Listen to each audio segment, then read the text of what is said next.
अगाडि हामीले इन्स्टल गरेको एनाकोन्डालाई चाहिँ अब हामी अनइन्स्टल गर्न सिक्छौँ। सुरुमा कन्डाबाट युज गरेर कन्डा भन्ने प्याकेज म्यानेजर युज गरेर हामीले एउटा प्याकेज इन्स्टल गर्छौँ। त्यो प्याकेजको नाम एनाकोन्डा क्लिन हो।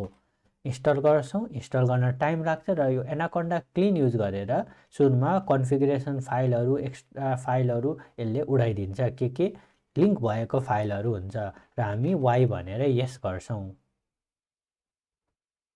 ओके, इन्स्टल भइसकेपछि अब हामी एनाकोन्डा ड्यास क्लिन भनेर यो प्याकेज रन गर्छौँ र यस गर्छौँ। यसले क्लिन गरिदियो, ठिक छ। यस डिलिट भन्छ, यस गरिदिने, वाइ गरिदिने, वाइ गरिदिने, वाइ गरिदिने, वाइ सबै भइसक्यो।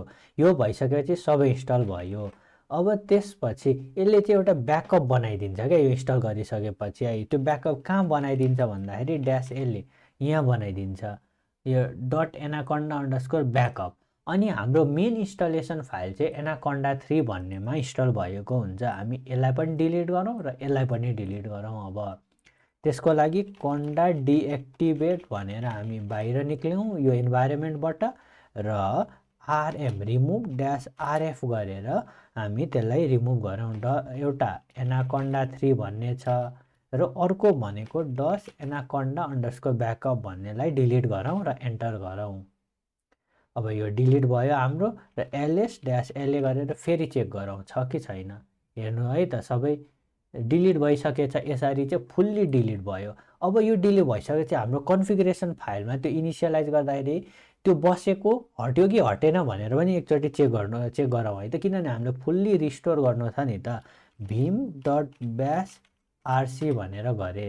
हेरौँ है त, यहाँ त के भएको छ, यो त डिलिट भएको छैन रहेछ। अब हामी यसलाई म्यानुअली डिलिट गरौँ। यो डिलिट गरिसकेपछि अब हामीलाई एक्जिट गर्नु पर्यो, इस्केप प्रेस गर्ने, कलन र सुरुमा राइट गर्नु पर्यो, अनि क्यू दाबेर अनि एक्सक्लामेसन लेखेर इन्टर प्रेस गर्यो भने हामी राइट गरेर बाहिर निक्लिन्छौँ र त्यो सेभ हुन्छ। यसरी हामीले फुल्ली अनइन्स्टल गरेर सक्सेसफुल भयौँ। अब नेक्स्ट भिडियोमा हामी फेरि इन्स्टल गर्छौँ, तर त्यो इनिसियलाइज नो गरेर गर्छौँ, इनिट नो गरेर। अनि त्यो चाहिँ कसरी सल्भ गर्ने हेर्छौँ।